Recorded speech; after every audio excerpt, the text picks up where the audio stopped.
வணக்கம். எப்படி இருக்கீங்க? நல்லா இருக்கேன். நீங்க எப்படி இருக்கீங்க? அதான் ஓகே காட்ஸ் கிரேஸ். ஓகே. ரொம்ப நாள் ஆச்சு. ஆமா. வீடியோ பண்ணி. சாங்க பத்தி அதான் திடீர்னு வீடியோ பண்ணலாம்னு சொன்னீங்களா? எனக்கு இன்னைக்கு தான் கொஞ்சம் வேலை கொஞ்சம் இதா இருந்தது. சரி okay.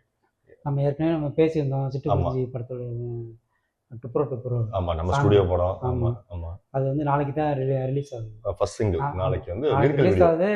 Music director audio partner வந்து சரிகமா இல்ல. நேத்து தான் அனௌன்ஸ் பண்ணாங்க. ஆடியோ பார்ட்னர் சரிகமா டுப்ரோ கல்யாண சாங்ல அது. ஆமா, கல்யாணம் ரொம்ப நாள் கழிச்சு மிகப்பெரிய அதாவது கல்யாண சாங் மறக்க முடியாத ஒரு கல்யாண சாங் அப்படின்னா இதுவா அமையும். எல்லா கல்யாணத்துலயும் போடுவாங்கன்னு ஒரு இது இருக்கு.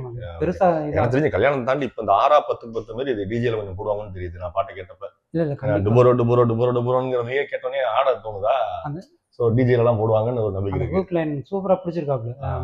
இவரு மாரா மியூசிக் எழுதுனது நம்ம இவர்ல கூகார்த்தி. அது சொல்ல வேணும். கூகார்த்தி எவ்வளவு பெரிய லிரிக்ஸ்ட். ஏன்னா இப்ப மாராவும் கூகார்த்தியும் வந்து இப்ப காலத்திலேயே அழியாத ஒரு சாங்கா ஒரு அனிருத் விக்னேஸ்வரன் காம்போ மாதிரி மாறுறாங்க. அனிருத் சிவகார்த்தியன் பண்ற மாதிரி இவங்க பண்றாங்க.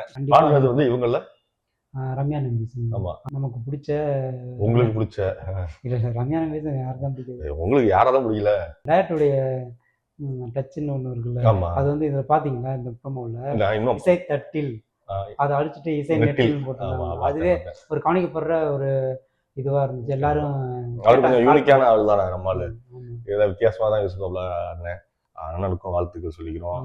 திரு மீனாட்சி சுந்தரம் டைரக்டர். ஆமா, இப்ப நம்ம நாளைக்கு என்ன 12ஆம் தேதி.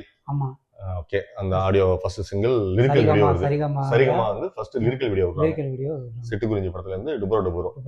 ஓகே, கேட்டு மகிழுங்க.